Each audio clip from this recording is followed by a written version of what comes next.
Salut prieteni, Historic Guard vă urează bun venit la o nouă expediție pentru explorarea relicvelor din al doilea război mondial. Am întors în locul unde am explorat ultima dată, de fapt în ultimele 2-3 dăți. Și știam că am rămas de data trecută, ca să zic așa, cu niște restanțe. Și bineînțeles, primul obiect găsit, acest tub 792 Mauser, de la un cartuș tras cel mai probabil de o mitralieră ZB-30 din dotarea armatei române. După cum vedeți, stampul e destul de clar, copșa mică cu gir 1940. Și mai sunt, pentru că mai am semnale în groapa aia de acolo, sau foarte puțin în jurul ei. Interesant.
Salut prieteni! Ne revedem la, după cum știți, ceva ce întotdeauna, cel puțin pentru mine, reprezintă o surpriză frumoasă și interesantă și impresionantă în același timp. După atâtea tuburi de cartușe 792 Mauser trase de mitralieră, încă n-am găsit până acum astăzi un tras de pușcă, dar de mitralieră. Dar ce mai interesant, că între atâtea tuburi 792 Mauser trase de mitralieră, ia uitați, poate recunoașteți,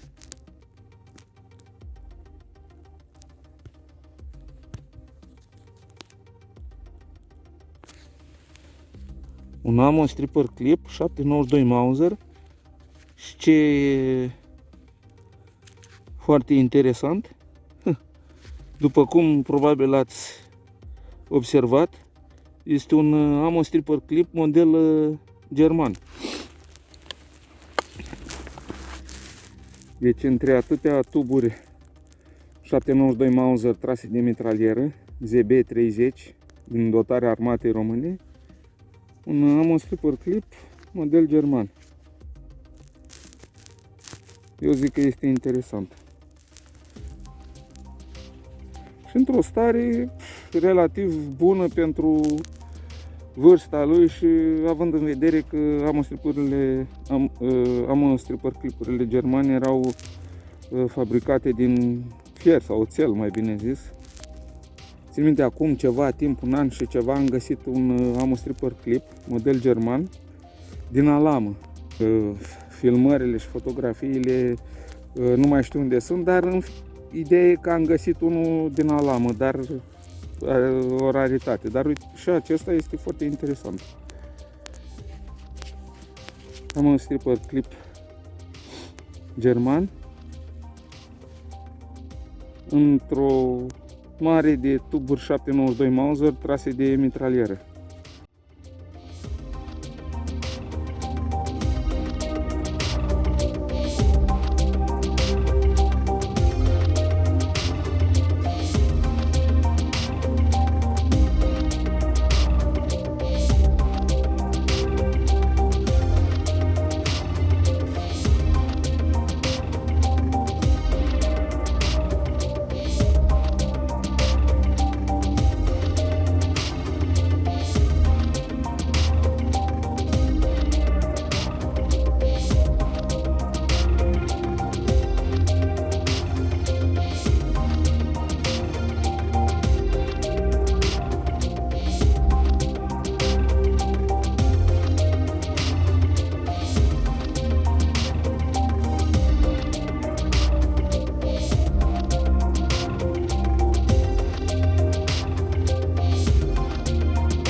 Salut, prieteni! Ia uitați la cine revedem. Aș putea spune cel puțin pentru asta că este o surpriză. Ia uitați.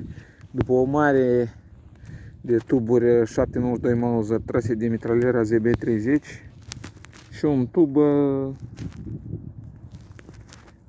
792 Mauser tras de o pușcă, cel mai probabil ZBVZ24. Tot din dotarea armatei române. Aici, cum ar fi aș putea spune parapetul sau buza unui tranșeu sau adăpost. Nu dau seama ce-o fi fost. Cred că un tranșeu și cu locașe de tragere, cu foxholes, ceva de genul ăsta. Ia uitați. Așa. Am mai arătat ceva și înainte. Dacă observați, uitați, de exemplu, pe porțiunea asta, aici a fost un adăpost, așa, linia tranșeului așa, vedeți? Și apoi puțin la stânga, acolo un alt adăpost, așa.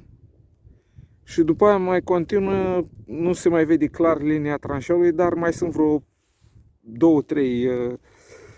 adăposturi din astea sau ce-o fi fost.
Salut, prieteni! N-am mai comentat toate tuburile, ați văzut cât de multe am găsit. Trase și de pușcă și de mitralieră. Majoritatea trase de mitralieră, cele mai multe în zona șanțului cu adăposturi, probabil un tranșeu cu rocașuri de tragere de care v-am mai zis și v-am arătat. Și cumva risipite pe aici pe acolo, în zona dintre tranșeu și zona mai mare unde s-a lucrat agricol, pe care v-am arătat-o în dățile trecute. Dar acum, ia uitați, aici, cumva mai aproape de tranșeu, al câtelea tub de cartuș Mauser tras de, vedem acum, da, cum am bănuit, sau nu, Deci am crezut că este tras de mitralieră, dar nu este tras de mitralieră. Deși vedeți că are o îndoitură aici. Nu știu dacă se observă. Aici. Așa. Și da. Uitați, amprenta cuiului percutor. Probabil de la o pușcă ZB VZ24. Deși amprenta este parcă ceva mai mare, mai largă decât cea pe care am găsit-o până acum pe tuburile trase de pușcă, dar oricum e interesant.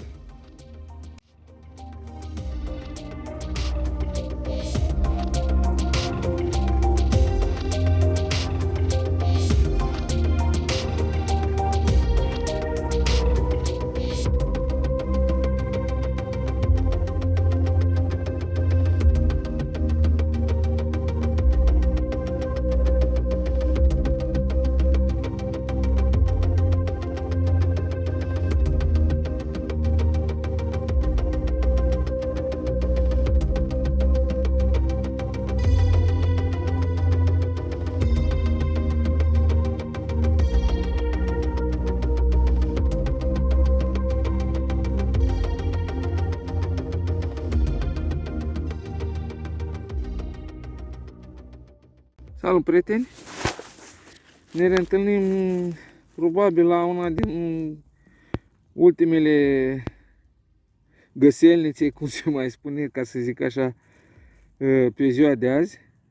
O să vedem. Dar ia uitați, undeva cam în marginea, de fapt într-unul din capetele tranșeului cu adăposturi de trageri de care v-am zis.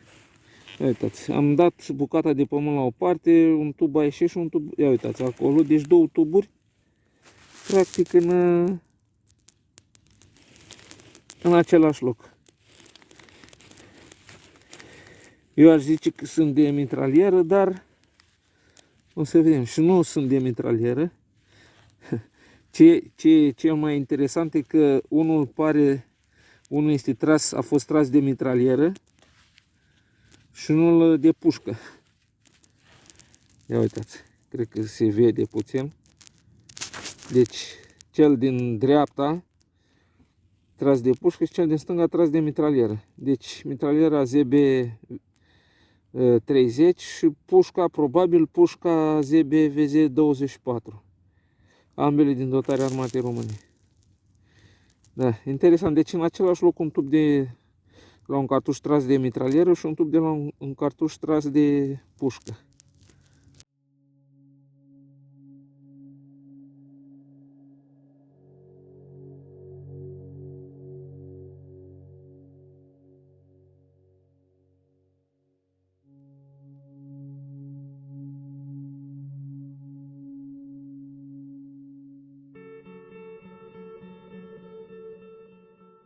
Salut, prieteni!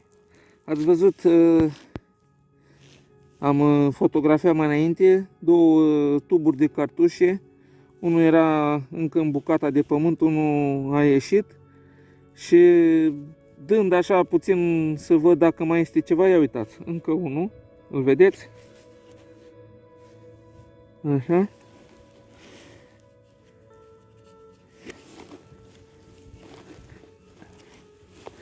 Vedem, mai sunt. Aici nu. Aici. O să vedem. Mai scanăm. Da. Deci în aceeași groapă unde le-am găsit pe precedentele două. Așa. După toate aparențele, toate au fost trase de o pușcă. ZB VZ24, cel mai probabil.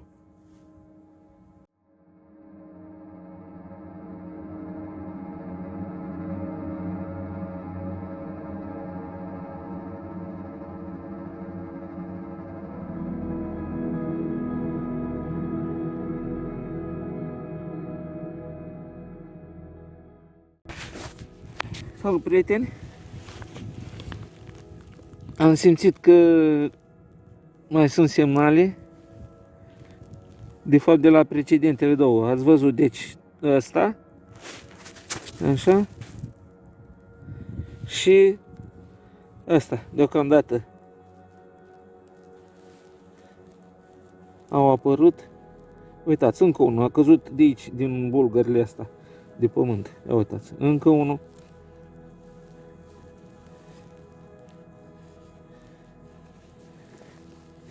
Mai sunt? Cred că mai sunt.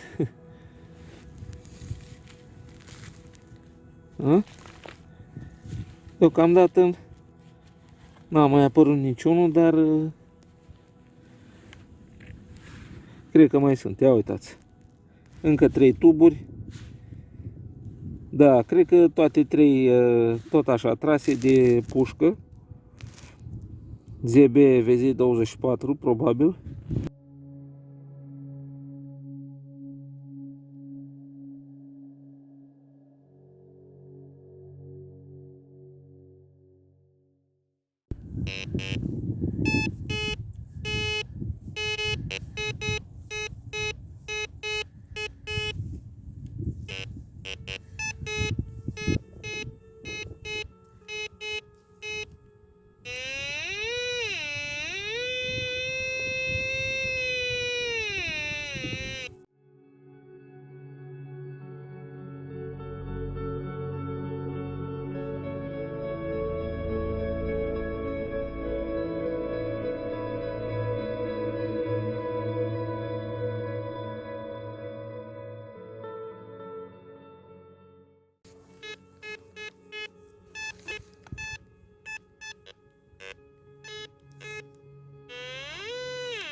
Prieteni, ia uitați.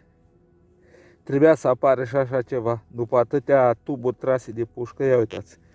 Deci vedeți și voi un bulgăr de pământ pe care l-am scos de aici. Un Ammo stripper clip. Model Zbrojovka Brno. Într-o stare, aș putea spune, perfectă. Chiar de mult n-am mai găsit într-o stare așa bună.